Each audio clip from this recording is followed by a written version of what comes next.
Welcome to Destiny guys, my name is Dhaval Jothani અને આ લેક્ચરની અંદર આપણે લોકો આંકડાશાસ્ત્ર ધોરણ 12 ભાગ 2 ચેપ્ટર નંબર 2 એનો જે વિભાગ એ છે સ્વાધ્યાયનો એ ગણતરી શીખે કે કેવી રીતે એ જવાબ આવે છે એ સોલ્વ કરશું. સૌથી પહેલે વિભાગ એ પ્રશ્ન નંબર 1, નીચેનામાંથી કયો ચલ એ અસતત ચલનું ઉદાહરણ છે? વિદ્યાર્થીની ઊંચાઈ એ સતત ચલ કહેવાય, વિદ્યાર્થીનું વજન સતત ચલ કહેવાય, વિદ્યાર્થીનું બ્લડ પ્રેશર માપી શકાય સતત ચલ કહેવાય. અસતત ચલ આવશે વિદ્યાર્થીનું જન્મ વર્ષ, ઓપ્શન નંબર ડી. બીજું, નીચેનામાંથી કયો ચલ એ સતત ચલનું ઉદાહરણ છે? સતત ચલની અંદર આવશે દિવસ દરમિયાનનું મહત્તમ તાપમાન, ઓપ્શન નંબર સી. હવે ત્રીજું ખાસ જોજો, ગણતરી છે. યાદચ્છિક ચલ x આપેલું છે દાખલામાં, તો x કેટલું આપેલું છે? -1, 0 અને 1.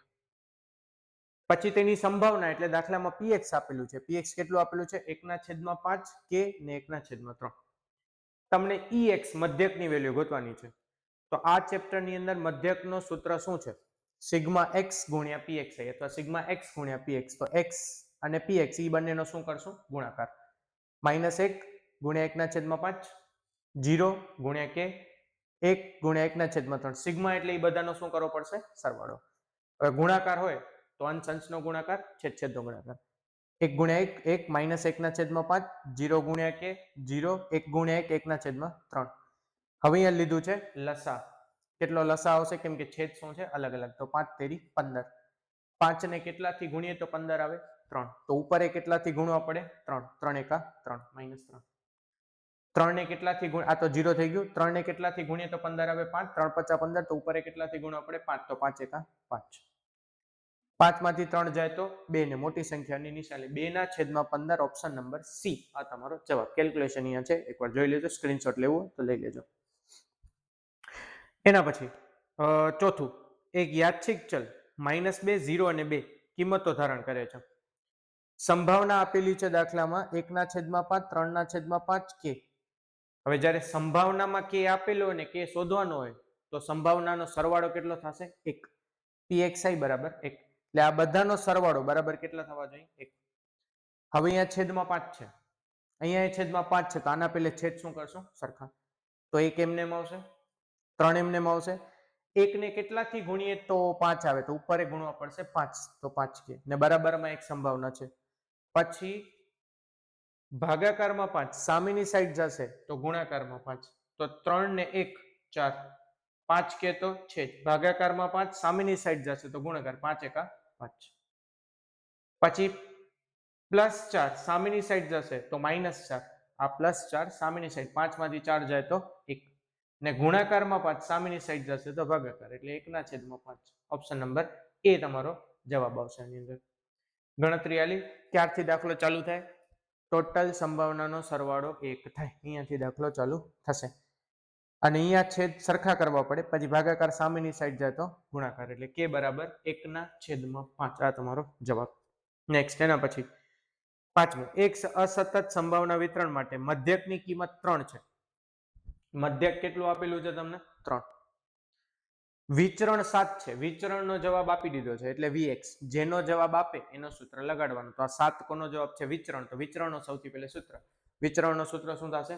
vx બરાબર e કૌંસમાં x નો વર્ગ માઇનસ ex આખા કૌંસનો વર્ગ. આ એનો સૂત્ર છે. vx નો જવાબ કેટલો આપેલો છે? 7. તો vx ની જગ્યાએ કેટલા મૂકવાના? 7. e કૌંસમાં x વર્ગ તમને શોધવાનો છે. મધ્યક તમને આપેલો છે 3, પણ સૂત્રમાં 3 નો છે વર્ગ, એટલે 3 નો વર્ગ થઈ જશે 9. -9 સામેની સાઈડ જાય તો +9. 9 માં 7 ઉમેરશો એટલે જવાબ આવશે ડી 16. એના પછી છઠ્ઠું, ex આપેલું છે 5, e કૌંસમાં x વર્ગ આપેલું છે 35. વિચરણ શું થાય? શું શોધવાનો છે? વિચરણ. વળી ઉપરની જેમ જ વિચરણનો આપણે સૂત્ર લગાડશું. વિચરણનો સૂત્ર e કૌંસમાં x નો વર્ગ માઇનસ ex આખા કૌંસનો વર્ગ. હવે e કૌંસમાં x નો વર્ગ દાખલામાં આપેલો છે 35. ex આપેલો છે 5, પણ સૂત્રમાં એનો શું છે? વર્ગ. તો 5 નો વર્ગ 25. તો 35 માંથી 25 જશે એટલે જવાબ આવશે d બરાબર 10. પછી સાતમું, n બરાબર 10 ધન વિષમ દ્વિપદી માટે મધ્યકની કઈ કિંમત થાય? પૂછાતો એવો MCQ. 3 પરિસ્થિતિ આવડી ખપે. ધન વિષમ આવે તો જે p છે સફળતાની સંભાવના, એનો જવાબ 0.5 કરતા ઓછો આવે. ઋણ વિષમ હોય તો પી નો સફળતાની સંભાવના 0.5 1/2 કરતા વધુ આવે. અને જો સમિત હોય તો પી નો જવાબ 1/2 અથવા 0.5 જ આવે. આ ત્રણ પરિસ્થિતિ અહીંયા પણ કામ આવશે ને આ વાળામાં પણ કામ આવશે. તો પેલા આ કરવાથી પહેલા તમને આ યાદ હોવું પડે કે ધન વિષમ એટલે પી થાય, એનો જવાબ 0.5 થી ઓછો આવશે. ઋણ વિષમ હોય તો પી નો જવાબ, ક્યુ નો નહીં, પી નો જવાબ 0.5 કરતા વધુ આવશે. અને સમિત હશે તો 0.5, એને 1/2 પણ કહેવાય, એટલા માટે મેં કૌંસમાં 1/2 પણ લખ્યું છે. હવે તમને કીધેલું છે કે કઈ કિંમત મધ્યકની હોય, તો મધ્યકને આપણે અહીંયા શું કહીએ છીએ? એનપી. તો એક એક કરીને આપણે કિંમત મૂકવી પડે. જેમ કે એ ઓપ્શન છે 5, બી ઓપ્શન છે 3, સી ઓપ્શન છે 9, ડી ઓપ્શન છે 7.